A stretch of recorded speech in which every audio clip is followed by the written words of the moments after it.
أما بعد فأعوذ بالله من الشيطان الرجيم بسم الله الرحمن الرحيم ويسألونك عن المحيض قل هو أذى فاعتزلوا النساء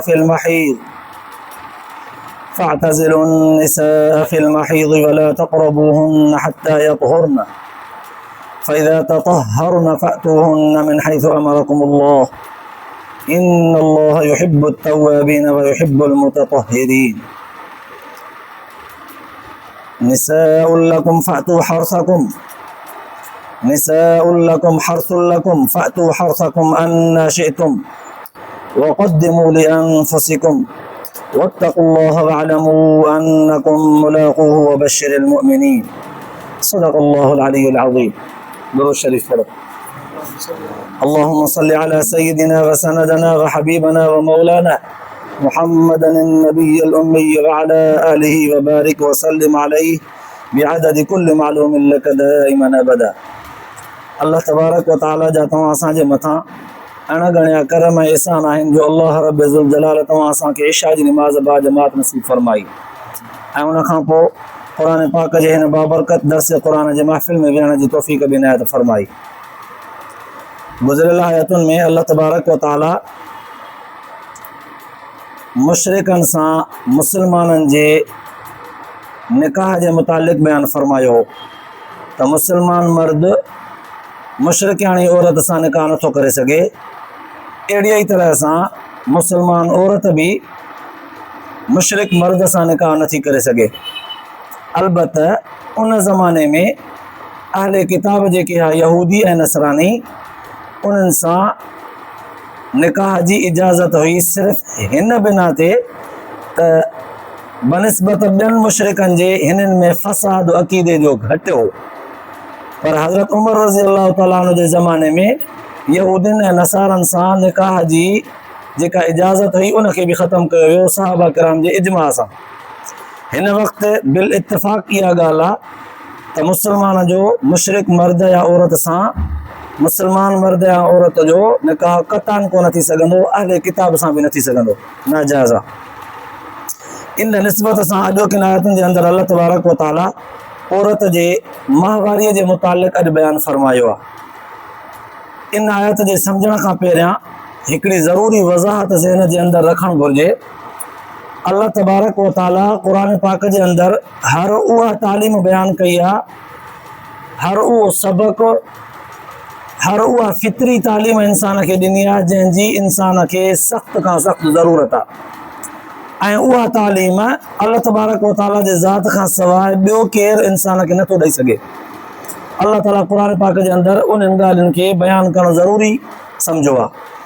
ऐं पोइ वक़्फ़े वक़्फ़े सां अल्लाह तबारक व ताला ईअं बि चयो आहे त इन अल्लाह ला यस्तही अन यज़रिब मसलन मा बाऊदतन. कॾहिं कॾहिं अल्लाह ताला इंसान जे अकुल खे पंहिंजे ठिकाणे ते आणण जे लाइ इहा ॻाल्हि बि मिसाल ॾींदे बयानु कई आहे त इंसान केॾो बि ताक़तवर हुजे, भले सभु दुनिया जा इंसान गॾिजनि, हिकु मच्छर जो पर बि पैदा नथा करे सघनि. त पोइ सुवालु ठहे पियो अल्लाह ताला जी ज़ात केॾी वॾी जो उन जे ज़ात जे बराबरि बि का शइ कान्हे का. उनजो मिसाल बि रब जे ज़ात जहिड़ो कंहिंखे नथो ॾेई सघिजे. एॾी ज़ात आला ऐं उत्तम आहे. मिसाल वरी अल्लाह ताला मक्खियुनि ऐं मच्छरनि जा ॾिना आहिनि. जेॾी ज़ात वॾी हुई मिसाल बि ओॾा वॾा ॾिया, पर अल्लाह ताला इंसान खे सम्झाइण जे लाइ फरमायो ख़बरदार रब तबारक व ताला तव्हांजे अकुल खे पंहिंजे जाइ ते ठिकाणे ते आणण जे लाइ कहिड़ा बि मिसाल ॾियण में हया महसूसु न कंदो आहे. माना तालीम जिते सिखणु ऐं सेखारण जो मसइलो आहे उते हया न कजे. अलबत इन लफ़्ज़नि मां कोई ही मतिलबु बि न वठे त माण्हू मसइलनि खे सिखण जे लाइ बेहया थी पए. न, हया जो दामन कॾहिं बि छॾिणो कोन्हे. पर जेका शइ तालीम में सिखणी आहे उन में लॼ महसूसु न कजे, उन में दिक़त महसूसु न कजे. अदब ऐं अख़लाक़ जे दायरे में हर मसइलो सिखणु क़ुरान पाक ऐं हुज़ूर सल्लल्लाहु अलैहि वसल्लम जे तालीमात मां मिलियल हिकिड़ो हुकुम आहे. हाणे इन निस्बत सां अल्लाह तबारक व ताला फरमायो सोना नबी तोखां औरतुनि जे माहवारीअ जे मुतालिक़ पुछनि था. असां चवंदा आहियूं हर महीने में औरतुनि खे जेके पलीताईअ जा ॾींहं थींदा आहिनि, खून ईंदो आहे पेशाब वारी जॻह खां, उनखे असां माहवारी चवंदा आहियूं. शायदि अंग्रेज़ी में माइसेंस चवंदा आहिनि. ऐं अरबीअ में हुननि खे महीज़ जो लफ़्ज़ चइबो आहे, हेज़ जा ॾींहं। अल्लाह तबारक व तआला रसूलुल्लाह सल्लल्लाहु अलैहि वसल्लम जन खे फरमायो, सोना नबी तोखां हेज़ जे मुतालिक़ पुछनि था, यानी माहवारी जे मुतालिक़ तोखां पुछनि था। हाणे सभ खां पहिरियां सम्झण जी ॻाल्हि हीअ आहे, हिननि आयतुनि जे नाज़िल थियण जो सबबु कहिड़ो हो? हुज़ूर सल्लल्लाहु अलैहि वसल्लम जन जे मथां सहाबा किराम ईमान आणींदा, मोमिन थींदा विया, इस्लाम में दाख़िल थींदा विया, त सहाबा किराम ॾिठो मक्की ऐं मदनी ज़िंदगीअ में त असां मुस्लमान थी पिया आहियूं, हाणे असांखे जेको बि क़दम खणणो आहे उहो इस्लाम जे ॿुधायल तरीक़े मुताबिक़ खणणो आहे। ईअं न थिए त असां पुराणे या बेॾाॾे वारे दीन ते हलूं। जेको नारो अॼोके दौर में, उन ज़माने में मुस्लमान चवनि पिया, अॼोके दौर में जेको नारो यहूदियुनि ऐं नसरानियुनि जो आहे त असां बेॾाॾे वारे दीन ते हलंदासीं। पोइ असां बि ईअं न थिए त असां बि बेॾाॾे वारे दीन ते हलूं, छो त उन ज़माने में जेके यहूदी हुआ ऐं मजूसी हुआ, उन्हनि जो औरतुनि सां माहवारी वारे ॾींहंनि में सख़्तु रवैयो हूंदो हो। हू छा कंदा हुआ? यहूदी ऐं मजूसी जॾहिं औरत खे माहवारी ईंदी त तॾहिं हुनजी शक्ल ॾिसण बि बर्दाश्त न कंदा, उनजे हथ जो खाधो पीतो पचाए न खाईंदा, उनजे हथ जो उन्हनि ॾींहंनि में धोतल कपिड़ो न पाईंदा, बल्कि उन सां ईअं जिस्म त ईअं टच करणु ठहियो, पर ईअं टेड़ी अख सां बि उनखे कोन ॾिसंदा, एॾी नफ़रत आहे। ऐं उन्हनि जे घरनि में नंढड़ा हिकिड़ा कमरा खुड नमूने, जीअं असांजे कबूतरनि ऐं कुकड़नि वारनि जा खुड हूंदा आहिनि, अहिड़ियूं खुडड़ियूं घरनि में ठहियल हूंदियूं। जॾहिं औरत खे माहवारी ईंदी त उन खुडड़ीअ मुछले छॾींदा, पेशाब वग़ैरह जे लाइ निकिरी वञे, पेशाब करे वञे, कज़ा हाजत करे वञे, न त फाची पई हुजे हुते। पोइ मानी या पाणी हुनखे ज़रूरत पए त हुन में नंढड़ो सोराख़ जीअं खुड में थींदो आहे, उते रखी लठ सां सोरे ॾींदा। एॾी औरत सां नाजाइज़ी नाइंसाफ़ी हूंदी हुई। मजूसी बि ऐं यहूदी बि ईअं कंदा। वरी ॿिए पासे खां नसरानी ईसाई आहे, उहे वरी छा कंदा? बिल्कुलु माहवारी वारे ॾींहंनि में औरतुनि खां परे न थींदा, जीअं जो तीअं उन सां खाइणु पीअणु सुम्हणु करणु ज़रूरी आहे, जॾहिं सभु कुझु कंदा, कंहिं बि क़िस्म जी अलहदगी अख़्तियार न कंदा, कोई फ़र्क़ु न हूंदो हो। ईसाइनि वटि वरी ॼण त औरत जे अंदरि माहवारी जो कोई सिस्टम ई कोन्हे, हुननि वटि कोई फ़र्क़ु न हो माहवारी ऐं ग़ैर माहवारी जे ॾींहंनि में। हाणे मुस्लमान सहाबी सॻोरा जॾहिं उन्हनि जो पुराणो रवैयो ॾिसी चुका हुआ त हुज़ूर सल्लल्लाहु अलैहि वसल्लम जन वटि अची करे पुछणु लॻा त साईं फ़िदाक अबी व उम्मी या रसूल अल्लाह, साईं अबू अम्मा असांजो तव्हांजे मथां क़ुर्बान, असांखे छा करणु खपे? यहूदी ऐं मजूसी त बिल्कुलु ज़ुल्म था कनि, सफ़ा ॾिसण बि पसंदि कोन था कनि, लटो कपिड़ो खाधो पीतो खाइणु पीअणु पसंदि कोन था कनि, ऐं ईसाई वरी कोई लिहाज़ कोन था रखनि, बिल्कुलु उन्हनि सां हिकु जहिड़ा लॻा पिया आहिनि, ॼण त माहवारी आहे ई कोन। साईं असांखे छा करणु खपे? अल्लाह तबारक व तआला उन वक़्तु आयत नाज़िल फरमायूं। अल्लाह ताला फरमायो, यसअलूनका अनिल महीज़, सोना नबी तोखां माहवारी जे मुतालिक़ पुछनि था? साईं हा पुछनि था। अल्लाह ताला फरमायो, पहिरियों जवाबु कुल हुवा अज़न फातज़िलु निसा फिल महीज़, सोना नबी इन्हनि खे चओ त इहा हिकिड़ी गंदगी आहे, माहवारी हिकिड़ी गंदगी आहे, इन माहवारी वारे ॾींहंनि में औरतुनि खां परे थी वञो। साईं परे थी वञूं? पोइ जीअं मजूसी ऐं यहूदी परे थी था वञनि, अहिड़ा परे थियूं? अल्लाह तबारक व तआला फरमायो, सम्झण जी कोशिशि कजो, वला तक़रबूहुन्न हत्ता यतहुरन, जेसीं ताईं हू माहवारीअ खां बिल्कुलु पाक न थियनि तेसिताईं हुननि जे वेझो न वञो। क़ुर पाक लफ़्ज़ चिटा करे छॾिया, फ़इज़ा ततहरन, जॾहिं पाक थी वञनि, फ़तूहुन्न, पोइ तव्हां पंहिंजे औरतुनि जे वेझो वञो। साईं वेझो वञण ऐं वेझे न वञण मां छा मतिलबु आहे? क़ुर पाक पंहिंजे लफ़्ज़नि सां इहे ॻाल्हियूं वज़ाहत करे बयानु न कयूं, अल्लाह जे रसूल सल्लल्लाहु अलैहि वसल्लम जन इन आयतुनि जी वज़ाहत कई। हुज़ूर अलैहिस्सलातु वस्सलाम जन जेकॾहिं वज़ाहत न कनि हा त दुनिया जे अंदरि कोई माजुलाल अकुलमंद हिन आयतुनि मां मसइलो चङी तरह सम्झी न सघे हा। हुज़ूर साईं जन वज़ाहत कई। हुज़ूर सल्लल्लाहु अलैहि वसल्लम जन खां सहाबा किराम जॾहिं पुछा कई त साईं औरत जे वेझो वञण ऐं न वञण जो छा मतिलबु आहे? अल्लाह जे पैगंबर सल्लल्लाहु अलैहि वसल्लम जन फरमायो, जिन ॾींहंनि में औरत खे माहवारी अची वञे उन्हनि ॾींहंनि में औरत सां हमबिस्तरीअ जे इरादे सां वेझो न वञो। बाक़ी तव्हां हुनखे हथु टच कयो, भले कयो, उनजे हथ जो खाधो पीतो पचल खाओ पियो, लटो कपिड़ो धोतल पायो, ॿियो कमुकार हुजे का शइ ॾियो वठो हथ लाहियो। उहो ई तव्हां जेकॾहिं चाहो त हिक ॿिए सां मुहबत वधीक रखो था, हिकिड़े बिस्तरे ते सुम्हंदड़ हो किन इलाइक़नि में रवाजु हूंदो आहे पोड़े हुजण ताईं गॾु सुम्हंदा आहिनि। किन इलाइक़नि में इहो हूंदो आहे त बाबा उन घड़ीअ में माण्हू हिक खट ते बिस्तरे ते हूंदो, पोइ वरी हर को धाराए। तबियतूं हूंदियूं आहिनि, इलाइक़नि जा रवाज बि हूंदा आहिनि। त अलाह जे रसूल सल्लल्लाहु अलैहि वसल्लम फरमायो तव्हां भले हिकिड़े बिस्तरे में सुम्हो, तव्हां भले हिकिड़े बिस्तरे में सुम्हो, जिस्म खे हिक ॿिए सां भले टच करे सुम्हो, पर इहो इरादो न हुजे जेको तव्हां पाकाईअ जे ॾींहंनि में मुजामत जो खिलवत जो हम बिस्तरे जो इरादो कंदा, उन इरादे सां न वञो। बाक़ी जिस्म टच हुजे, लख ॿेरा ते टच थियो, चुमी पायो, भाकुर पायो, इन लफ़्ज़नि खे हया तौर ते कोई न वठे, वज़ाहत तौर ते चऊं था त जीअं माण्हू आसानी सां सम्झे।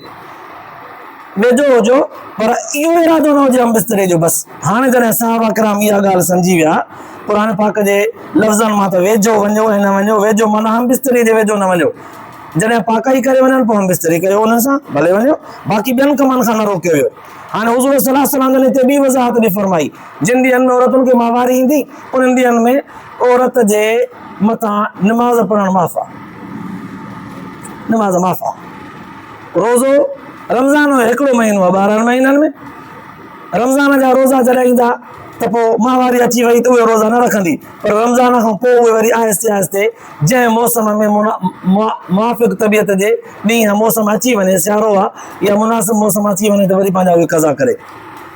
बाक़ी निमाज़ हुनजे मथां माफ़ आहे। इन्हनि ॾींहंनि में औरत सां मर्द हम बिस्तरी बि न करे सघंदो, औरत निमाज़ बि न पढ़ंदी, माफ़ आहे। रोज़ो न रखंदी, अलबत रोज़ो पाकाईअ खां पोइ वरी क़ज़ा करिणो आहे, क़ुर पाक खे हथ न लाहींदी। ऐं अहिड़ी तरह सां उन ज़माने में जंहिं ज़माने में इहा आयतूं नाज़िल थियनि पियूं, उन ज़माने में औरतूं मस्जिद नबीअ में हुज़ूर सल्लल्लाहु अलैहि वसल्लम जन सां गॾु वञी करे जमात सां निमाज़ पढ़ंदियूं। उन वक़्तु हुज़ूर सल्लल्लाहु अलैहि वसल्लम जन हदीस पाक जे अंदरि वज़ाहत कंदे फरमायो त मस्जिद में बि औरतूं उन ॾींहंनि में न अचनि।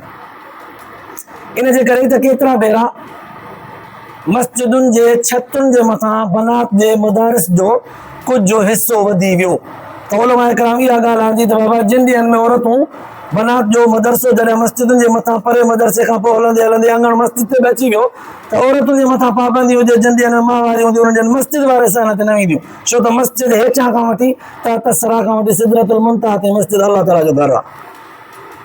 छो त अलाह जे रसूल उन्हनि ॾींहंनि में वज़ाहत करे छॾी त मस्जिद में औरत उन्हनि ॾींहंनि में न ईंदी। हूअं त अॼोके दौर में औरत खे हूअं ई अॻिते हली करे उन ज़माने में औरत खे मुस्लमाननि सां गॾिजी जमात में बीहण जी ममानत कई वई, पर उहे लफ़्ज़ अलाह जे रसूल सल्लल्लाहु अलैहि वसल्लम जन पहिरियां खां ई वज़ाहत सां बयानु करे छॾिया त इन्हनि ॾींहंनि में औरत पलीता मस्जिद में न ईंदी। ऐं इन सां गॾोगॾु काबतुल्लाह शरीफ़ जो तवाफ़ करण जे करे हज उमरे जे इरादे सां वई आहे, माहवारी अची वई त काबतुल्लाह जो तवाफ़ न कंदी, उन पाक हद ते मस्जिद हराम में दाख़िल न थींदी, काबतुल्लाह शरीफ़ खे बत न टच कंदी, तवाफ़ वग़ैरह न कंदी, छो त पाकाईअ जे इरादे सां कबो हाणे इहे कम इहे पलीत आहे। त उन खां पोइ हुज़ूर सल्लल्लाहु अलैहि वसल्लम एतिरे ताईं मर्दनि खे तंबीह कंदे फरमायो त के जवान हूंदा त मुमकिन आहे मतां वधीक गॾु हुजण जे करे बर्दाश्त न करे सघनि, हिक ॿिए सां सोबत करे वञनि। अलाह जे रसूल वज़ाहत कंदे फरमायो त बाबा जेकॾहिं हिकिड़े बिस्तरे में बि हुजो न त गोॾनि खां वठी दुन ताईं इहो जेको विचो हिसो आहे औरत जो, इन हिसे खे टच न कयो, बाक़ी हिसो तव्हांजो आहे। इन्हनि ॾींहंनि में इन्हनि ॾींहंनि खां सवाइ सॼी औरत तव्हांजी आहे। हुन लिबासुल लकुम व अंतुम लिबासुल लहुन, अलाह से फरमायो तव्हां उन्हनि जो लिबास आहियो, हू तव्हांजो लिबास आहिनि।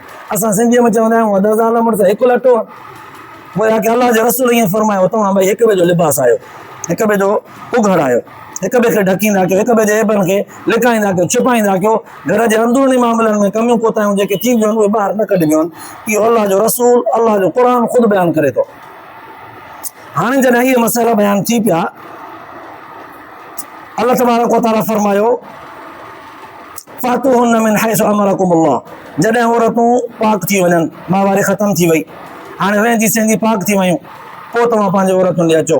मिन हैसु अमरकुमुल्लाह, पर यादि रखो हिकिड़ी हद बि अलाह जी फरमायो त मां बयानु करे थो छॾियां, जंहिं जॻह ते तव्हांखे अचण जो हुकुम आहे उन जॻह ते अचो,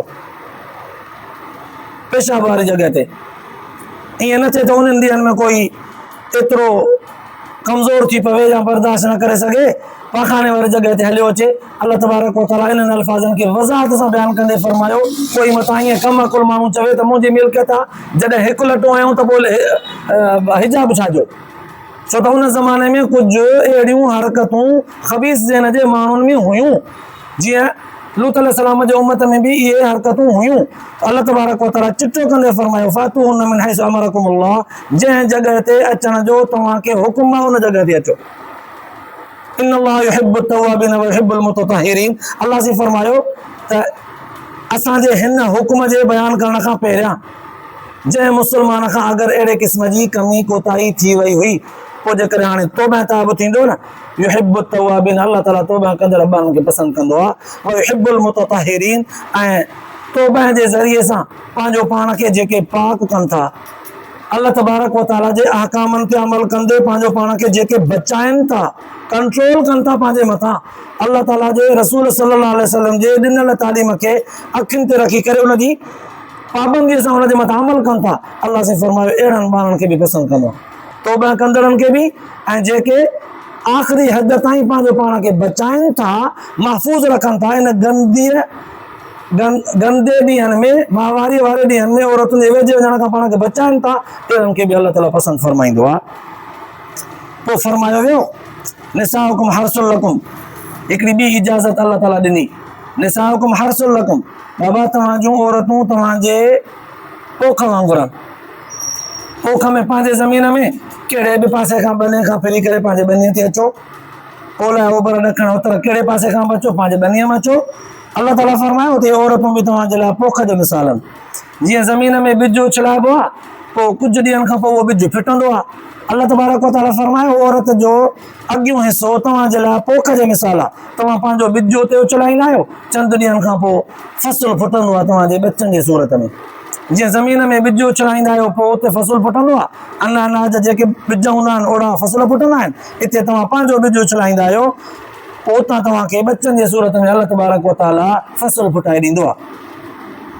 पोइ वरी वज़ाहत कंदे अल्लाह से फरमायो, तव्हां जूं औरतूं तव्हांजे लाइ पोख ज़रूरु आहिनि, पर फातू हर्सकुम अन्ना शितुम, अचो पंहिंजे पोख में, ॿिए पासे न, पंहिंजे पोख में अचो, जीअं बि चाहियो, सिधो वेही पासीरो थी बीही करे जहिड़ी बि तरह सां चाहियो, फातू हर्सकुम अन्ना शितुम, जंहिं बि तरह सां तव्हांजी इत्मीनान थिए तव्हां अची सघो था।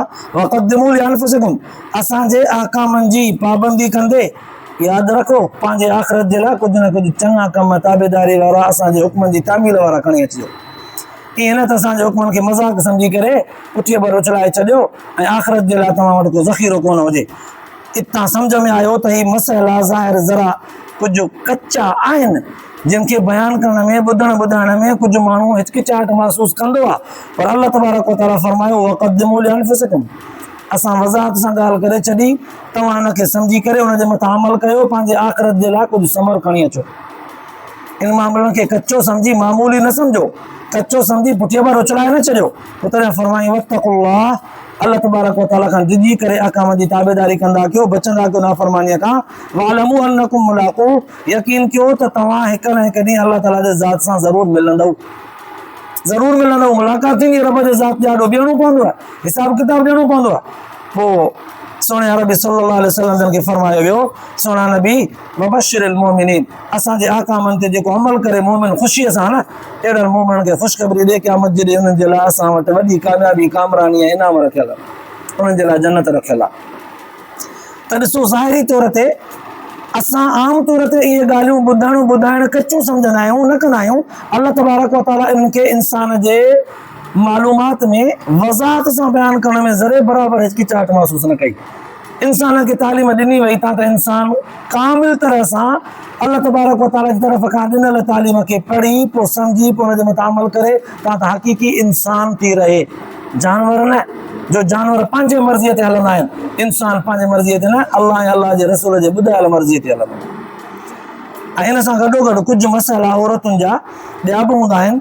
किन औरतुनि जी माहवारी 3 ॾींहंनि ताईं ख़तमु थी वेंदी आहे, किन जी 5 ॾींहंनि में, किन जी 7 ॾींहंनि में माहवारी ख़तमु, किन औरतुनि जी 10 ॾींहंनि ताईं हलंदी आहे। जहिड़ो बुत जेतिरी सिहत जेतिरी गर्मी ओतिरी माहवारी। कॾहिं कॾहिं बीमारी अची वेंदी आहे त पोइ कमज़ोर औरत खे बि माहवारी इलाही वक़्तु हलंदी आहे। हाणे जॾहिं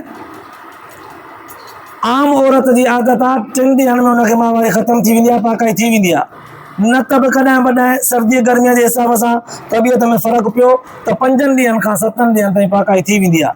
पर हाणे अहिड़ो मसइलो थी पियो आहे अचानक हिकु औरत सां जो 10 ॾींहंनि ताईं थोरो थोरो इहो खून पियो थो हले। हाणे शकिजी पई त इन्हनि 10 ॾींहंनि ताईं मां नमाज़ न पढ़ां, 3 ॾींहंनि में मुंहिंजी पाकाई थी वेंदी, मां नमाज़ूं पढ़ंदी हुअसि, रोज़ा रखंदी हुअसि। भला कॾहिं कॾहिं गर्मीअ सर्दीअ में 5 ॾींहं न त 7 ॾींहं पाकाई थी वेंदी। हाणे 10 ॾींहं थी था वञनि, थोरो उमिरि वधी आहे हिन जे करे, या थोरो को कमज़ोरी बीमारी का थी पई आहे हिन जे करे, या ज़हनी तौर ते को टेंशन आहे हिन जे करे 10 ॾींहंनि ताईं मूंखे थोरो माहवारी जो खून हले थो। हाणे मां छा कयां? उनजे लाइ इमाम अबू हनीफ़ा रहमतुल्लाह अलैह, इमाम मालिक रहमतुल्लाह अलैह, इमाम शाफ़ी रहमतुल्लाह अलैह इन्हनि बुज़ुर्गनि मुख़्तलिफ़ क़िस्मनि जूं तरतीबूं ॾसे करे औरत जे पाकाईअ जो अंदाज़ ॿुधायो आहे। फरमायो वियो त जंहिं औरत जी उमूमन पंहिंजी आदत हूंदी आहे 3 ॾींहं, उहा ईअं सम्झे त 3 ॾींहं मुंहिंजी माहवारी आहे। 3 ॾींहंनि खां वधीक जेको खून हलियो सम्झी वञे इहा मुंहिंजी बीमारी आहे तबई तौर ते, खाधे पीते जे फ़र्क़ जे करे, मौसम जे फ़र्क़ जे करे, वज़न जे वधी वञण ऐं घटि थी वञण जे करे, या का बीमारी लॻण जे करे इहो मुंहिंजो हाणे माहवारी शुमार न थींदी। इनखे इस्तिहाज़ो चइबो। इस्तिहाज़े जो मतिलबु इहा त आदत खां मथे जॾहिं खून हलणु शुरू थी वियो त पोइ उहा औरत हाणे नमाज़ पढ़ंदी, पर हर नमाज़ जे लाइ कपिड़ा बि मटींदी, इस्तिंजो बि कंदी। अल इस्तिहाज़ो ततवज़्ज़उ लिकुल्लि सलातिन। हुअं त सियारे जे ॾींहंनि में कॾहिं कॾहिं ज़ोहर जी नमाज़ जंहिं वुज़ूअ सां पढ़ंदा आहियूं, ॾींहुं नंढिड़ो हूंदो आहे त असर बि उन वुज़ूअ सां कॾहिं पढ़ी वेंदा आहियूं। कॾहिं कॾहिं असुर जंहिं वुज़ूअ सां पढ़ंदा आहियूं, मग़रिब इशा बि उन वुज़ूअ सां पढ़ी वेंदा आहियूं। सियारो बि हूंदो आहे ऐं ॾींहुं बि नंढो विच में स्पेस बि कलाक सवा जो बचंदो आहे, हिकिड़े वुज़ूअ सां 2 नमाज़ूं पढ़ियूं वेंदियूं आहिनि। हाणे अहिड़ी औरत आहे जेका हिकिड़े वुज़ूअ सां 2 नमाज़ूं ते पढ़ी थी वञे, पर हेॾा हाणे इस्तिहाज़ो अथसि त पोइ भले हुनजो वुज़ू बि हुजे भले, पर हिनखे इस्तिहाज़े वारो खून जो टेपो अचे थो पियो। हिन जे मथां लाज़िम आहे कपिड़ा बि मटींदी, इस्तिंजो बि कंदी, वुज़ू बि कंदी। हिकिड़े वुज़ू सां 2 नमाज़ूं न पढ़ी सघंदी, छो त हिनखे हाणे अहिड़ी कमज़ोरी थी पई आहे जेका हिन जे वुज़ूअ खे बरक़रार नथी रखे। अलबत हुनजे मथां वेहजणु लाज़िम कोन्हे। हा, 3 ॾींहं जॾहिं इन जी माहवारी ख़तमु थी वई, या आदत मुताबिक़ 5 ॾींहं उहे 5 ख़तमु थी विया, या 7 ॾींहं ख़तमु थी विया, त हिकु दफ़ो वेहजी पंहिंजी पाकाई मुकमल कंदी। पोइ थोरो खून अचे थो, उनखे माहवारी न सम्झिबो, उनखे बीमारी सम्झिबो, जंहिंखे शरीयत इस्तिहाज़े जो नालो ॾिनो आहे। बीमारी सम्झिबो। इन बीमारी जे दौरान वुज़ू कंदी, इस्तिंजो कंदी, कपिड़ा मटाईंदी, नमाज़ बि पढ़ंदी, रोज़ो बि रखंदी। छो त आदत वारा ॾींहं जेको आहे जिन ॾींहंनि में माफ़ी हुई ॾींहं गुज़री विया, अहिड़ी तरह सां जेकॾहिं कोई ॿियो मसइलो कंहिंजे ज़हन में हुजे त बाद में उहो पुछा करे सघे थो। अल्लाह तबारक व तआला इन्हनि ॻाल्हियुनि खे मुख़्तसिरन बयानु कयो, अल्लाह जे रसूल सल्लल्लाहु अलैहि वसल्लम जन वज़ाहत सां बयानु कयो, ऐं फ़क़ीहनि इमामनि मुहद्दिसनि उनजी अञा वज़ाहत करे पंहिंजे वक़्त जे हिसाब सां दौर इलाइक़नि मुआशिरे जे माण्हुनि जे हर हिकु को सर्द इलाइक़े जो आहे, कोई गरम इलाइक़े जो आहे, कंहिंजो खाधो पीतो फल फ्रूट जेको आहे ख़ुश्क आहे, कंहिंजो पाणीअ वारो आहे, मेवेदार आहे। पोइ उन्हनि जे हिसाब सां तबियतूं ऐं माहवारियूं फ़र्क़ में तब्दीलीअ में अची वियूं त मुहद्दिसनि ऐं फ़क़ीहनि हुनजे लाइ मसइला बि ओड़े हिसाब सां बयानु कया। जंहिंखे बि ज़रूरत हुजे त वरी बाद में पुछी बि सघे थो। अल्लाह तबारक व तआला तव्हां असांजे कमनि कोताहिनि खे माफ़ फरमाए, ॿुधण ऐं ॿुधाइण खां पोइ आख़िरत जे लाइ निजात जो ज़रियो बनाए, अमल जी तौफ़ीक़ नसीब फरमाए। आख़िर दअवाना अल्हम्दुलिल्लाह।